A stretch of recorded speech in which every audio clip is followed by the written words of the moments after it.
With the holiday weekend, many pools will be opening their doors for the summer. While this can mean fun for the whole family, water safety is a priority. Childhood drowning remains a public health epidemic, and learning to swim and practicing water safety at a young age is essential to prevent tragedy from striking. I headed out to the Goldfish Swim School in Fox Chapel with my son Rocco to get a first-hand look demonstration there. Take a look.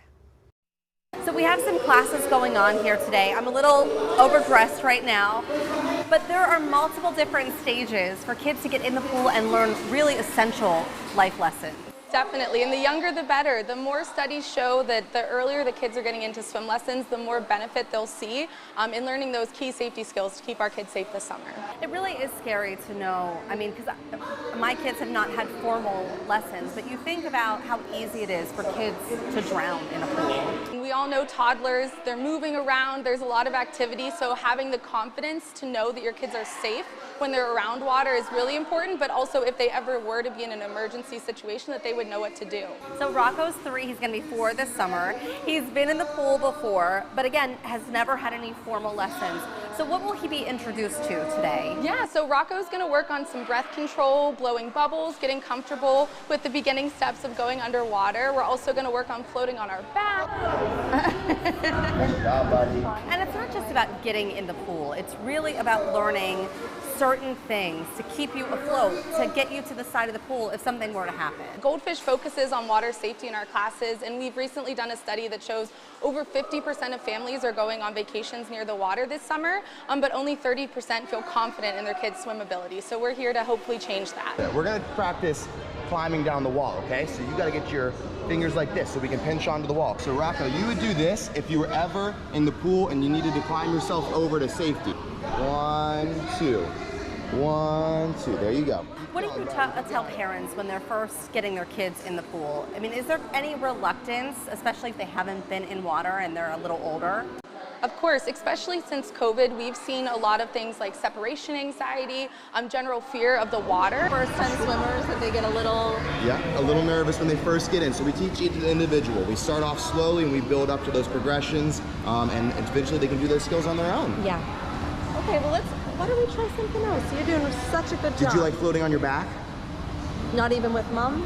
How about if I do it with you? It's something that we feel like with a safe environment, with trained instructors, it is so worth the few weeks of tears or discomfort because it is a life skill, and at a point it could save your child's life.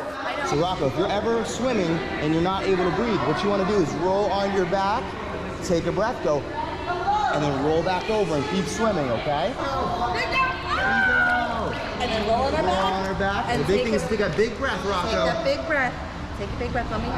Nice. And this repetition, doing this over and over again, it's just teaching them that if they were to fall in the pool, to automatically turn on their back. Yeah, right? we want to get that muscle memory down, that if they fall in, they either are going to go back to the wall that they fell off of, because that's the closest way, or if they can't get back to the wall, roll on their back so they can breathe and call for help if they need. Those are the 2 safest spots for them. May is a big month.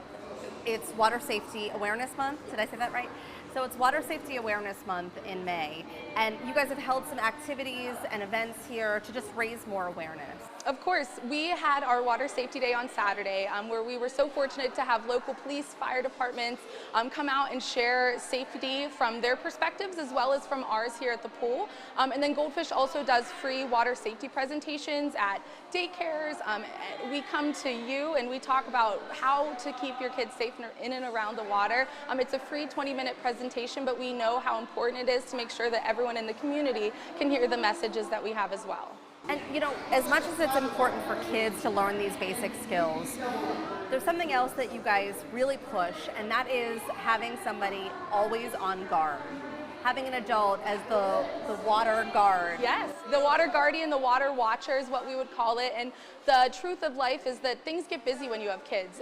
This is not the person that's cutting the sandwiches for lunch. This isn't, someone that's catching up on TikToks. We're going to be solely focusing our attention onto the swimmers in the pool because accidents can happen to kids and grown-ups alike. So it's important that there's someone attentive to those that are in the water. Someone that's always watching. Exactly. That's their sole responsibility, is that swimmer safety. From the little ones in the pool all the way to the grown-ups. What you're going to do is you're going to put one elbow up like that, then your other elbow, and then pull yourself up. There you go, and you're out. Brooke, you've told me this before. It's fascinating and also scary, but a lot of people will drown where there's others around. It's one of those silent acts that people feel like may be an attention-drawing action, but sometimes it's silent, and that's the scariest part, is just knowing that we have to be proactive in order to make sure that these sorts of events don't take place. What have you heard, what have you learned about some of the accidents that take place in the pool? What happens? What is the most routine thing that happens? Yeah, I think comfortability is one of those things that you trust your kids, and you know that they're with friends or family that are going to keep them safe, but there are dangers when it comes to the water.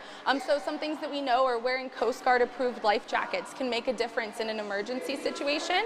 Things like water wings may actually float off, and that puts that little swimmer in more danger. So having a U.S. Coast Guard approved life jacket is huge. Also recently there's been a lot of conversation about what kind of swimsuit your swimmer's wearing.